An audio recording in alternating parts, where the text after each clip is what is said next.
महामारी का जो बेस है वो है भय, डर। हर प्रकार की परिस्थितियों से, चाहे वह समाचार पत्रों से या व्हाट्सएप से या फिर यूट्यूब से, मीडिया के द्वारा जो जानकारी हमें सारे भारत की मिल रही है कि ये सज्जन चल पड़े, वो हमारे अंदर एक भय पैदा कर रहा है। और कल हमने एक बात बताया था कि हमारा जो ध्यान है वह संपूर्णतः इस धरती की ओर लगा रहने के कारण अशुभ सूचनाएं हमारे मन को व्याकुल और बेचैन कर देती हैं, जिसके परिणाम स्वरूप बीमारियों और दवाइयों से कहीं हटकर हम खुद ही मृत्यु को डर की दशा में वेलकम करते हैं और अपने शरीर से हाथ धो बैठते हैं। परंतु परमेश्वर का वचन हमें आज एक नए आयाम में ले जाना चाहता है, और वो आयाम ये है, क्या अंधकार में इतनी सत्ता है कि वो उजियाले के सामने ठहर सकती है? क्या सृष्टि, जिसको आगे चल करके हम लूसीफर से इब्लीस में बदलता हुआ देखते हैं और अध्ययन करते हैं, उसमें इतनी शक्ति है कि वे सृष्टिकर्ता का सामना कर सके? ये कॉन्सेप्ट हमको समझना है। सृष्टि होती है, सृष्टिकर्ता होता है।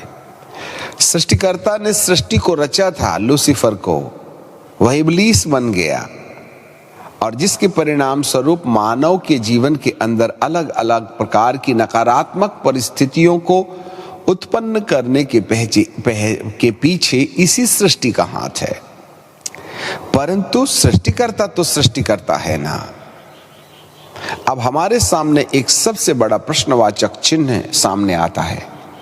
सृष्टि के द्वारा किए गए उत्पात के ऊपर मैं और आप इतना ज्यादा चिंतन कर रहे हैं, और सृष्टिकर्ता के ऊपर में, जिसने संपूर्ण धरती और आकाश को बनाया, आपको बनाया, और वो जो आज लूसीफर बनकर के संपूर्ण धरती को नाश करने में तुला है, उस बड़े वाले परमेश्वर के बारे में, सृष्टिकर्ता के बारे में सोचने के लिए हमारे पास कितना वक्त है?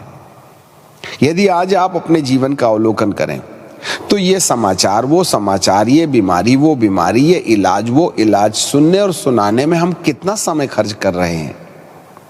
आप अपने दिल के ऊपर में हाथ रख के पूछें, और जिसने सृष्टि रची है उसके बारे में चिंतन करने के लिए आपके पास कितना वक्त है? तो पता चलेगा 99% समय हम नकारात्मक परिस्थितियों के चिंतन में अपना मन खर्च कर देते हैं, जो भयावह हो जाती हैं, और सृष्टिकर्ता जो कहता है मैं न छोड़ूंगा, मैं न त्यागूंगा, उसके बारे में सोचने के लिए लाइन दो लाइन में हम बात बोल करके आगे चल पड़ते हैं। तो इतना बड़ा परमेश्वर तुम्हारी किस शर्त पर मदद करे? तुम तो 90% उसका भजन गाते हो, और 2 मिनट के लिए उसका जिसने सृष्टि रची है। ये एक लैकिंग्स है, ये एक बैरियर है, ये एक शिकायत है। तूने मुझ जैसे जल के सोते को छोड़कर अपने लिए टूटे हौद बना लिए।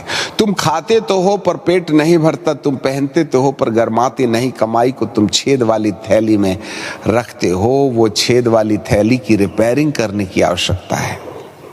तो आज आपके सामने एक कॉन्सेप्ट है कि किस शर्त पर और कैसे हम अपने आप को परमेश्वर से जोड़ें, उसके रास्ता क्या है? हम कैसे परमेश्वर की बड़ाई में लग जाएं? हमारा मन इस संसार की नकारात्मक परिस्थितियों से जो भयभीत हुआ जा रहा है, उससे हम टर्न अप हो जाएं और परमेश्वर की महिमा की खोज में चल पड़ें। अब उसके वायदों को भी तो याद कीजिएगा, जिसके पीछे परमेश्वर की प्रतिज्ञाएं छुपी हुई हैं। सो हम आपके लिए आज पढ़ना चाहते हैं हबक्कुक की किताब और उसका 2 अध्याय और उसका 14वां पद। हबक्कुक चैप्टर 2 एंड वर्स 14 है।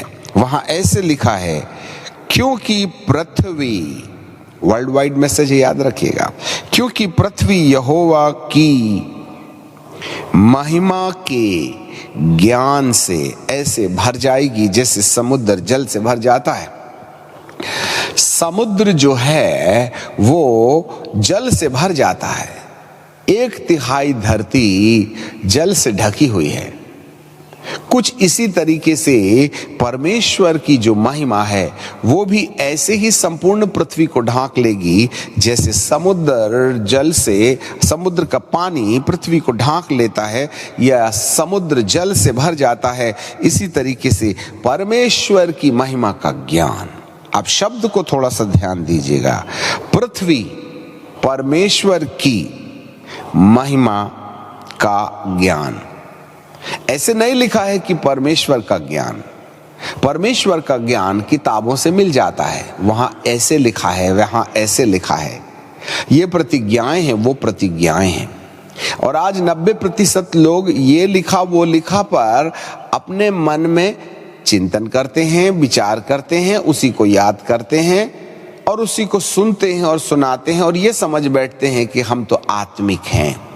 बाइबल की बातों को सुनना और सुनाना आत्मिकता नहीं है, परंतु जो बाइबल वचन लिखा गया है वह इसलिए नहीं लिखा गया है कि तुम इसको प्रचार करने का माध्यम बना लो और तुम्हारी जो बाकी शेष लोगों की ड्यूटी है उनकी ड्यूटी सुनने का काम होगा। सुनने वाला सुनाने की ड्यूटी करे और सुनाने वाला सुनाने की ड्यूटी करता रहे और सुनने वाला सुनाने की ड्यूटी करता रहे और हम दोनों खुश रहें तो महामारी का प्रकोप तो होगा ही होगा।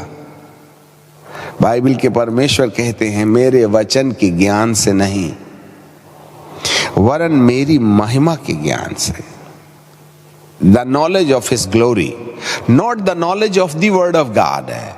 The people are rushing behind the knowledge of the word of God. They are listening, they are speaking something about the knowledge of the word of God. But what do you think about the glory which is behind the word of God? वो महिमा, यहां पर Bible का ज्ञान रखना हमारी शुरुआत है, आत्मिकता की मंजिल नहीं है। ये जो वचन है ना उसके पीछे ईश्वरत्वता की हरकत छुपी हुई है। There is the divine action behind the word of God. यदि हम केवल वचन जान लें और वचन के एक्शन को या क्रिया को जो उसके पीछे खड़ी है उसका एहसास हमारी जिंदगी पर नहीं तो ये ज्ञान हमारी जिंदगी के लिए खोखला हो जाएगा। इसलिए बाइबल बहुत स्पष्टता से कहती है परमेश्वर की महिमा, the glory of God, the knowledge of the glory of God है। सो महिमा की खोज करना है। कल सुबह हम तड़के उठ करके 5 बजे जब प्रार्थना कर रहे थे तो गहरे अभिषेक में पवित्र आत्मा के द्वारा एक दबाव हमारे मन के अंदर आया जिसे हम भविष्यवाणी कह सकते हैं या परमेश्वर की सलाह कह सकते हैं या परमेश्वर की इच्छा कह सकते हैं। और उस समय प्रार्थना के दौरान एक बड़े सामर्थ के साथ अभिषेक से वो प्रार्थना का उच्चारण शुरू हो गया जो हमारी सूझबूझ में नहीं आ रहा था। हम हर वक्त कोरोना की बीमारी को भाग जाने का आदेश दे रहे हैं, उसके परिवार को शांति देने की बात कर रहे हैं, हम हाथ पैर मुंह हाथ धो रहे हैं, हम ये खाओ वो खाओ, भाप लो, अदरक खाओ, लहसुन खाओ, मिर्ची खाओ, काली मिर्ची खाओ, इन सब बातों के ऊपर में कितना समय खर्च कर रहे हैं। इसको करना है परंतु जो करना चाहिए उसको छोड़ करके जो नहीं करना चाहिए उसके पीछे हम अपना बहुमूल्य समय गुजार रहे हैं। जब आपको अदरक लहसुन भाप और दवाइयों के ऊपर ही यकीन है तो खुदा का क्या काम है आपकी जिंदगी के अंदर में। यहां पर हर अंधकार को दूर करने के लिए उजियाले की आवश्यकता होती है। ऐसा कोई अंधकार नहीं है जो उजियाले के सामने ठहर सके, पर आपने तो उजियाले लाने का प्रयास ही नहीं किया है ना। आप तो भाई के साए के नीचे पड़े हैं ना, दवाइयों के साए के नीचे पड़े हैं ना, उसने ये बोला के पीछे न पड़े हुए हैं। बाइबल की प्रतिज्ञाओं के बारे में आपका क्या सोच है, जिसके पीछे एक ईश्वरीय व्यक्ति खड़ा है। जिस दिन वो उदय हो जाएगा अंधकार की सत्ता को जाना ही पड़ेगा। हम उसको तो नहीं जगा रहे परंतु जो अंधियारा है उसको भगा रहे। हम कोरोना की दुष्ट आत्माओं को निकाल रहे। अरे भाई साहब वो हमारी ड्यूटी है, करना भी चाहिए, परंतु कोरोना की दुष्ट आत्माओं को भगाने से पहले तुम्हारे पास भगाने का अधिकार भी तो चाहिए ना। हमारी दुआओं में अधिकार भी तो हो, बल भी तो हो, सामर्थ्य भी तो हो। सिंपल प्रार्थना करने से ये महामारी का दानवीय तांडव नहीं जाएगा।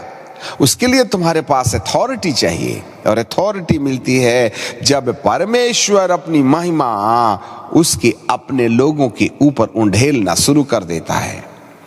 तो परमेश्वर का जो डिवाइन प्लान है वो ये है कि ये पृथ्वी जो है ना, परमेश्वर की महिमा के ज्ञान से भर जाएगी, बाइबल के ज्ञान से नहीं। बाइबल के जानकार तो धरती से हाथ धो बैठे हैं, बड़े बड़े लोग धरती से हाथ धो बैठे हैं, अधिकारी लोग धरती से हाथ धो बैठे हैं। तो क्या उनका परमेश्वर आपकी मदद नहीं कर सकता? कर जरूर सकता है, परंतु मेरे बिना मैं तुम्हारी मदद कैसे करूं? तुमने मुझे कभी चाहा ही नहीं कि मैं तुम्हारी मदद करता। तो मेरी मदद आती है महिमा के द्वारा। The glory of God is the answer of every question which is hovering over this nation and all over the world।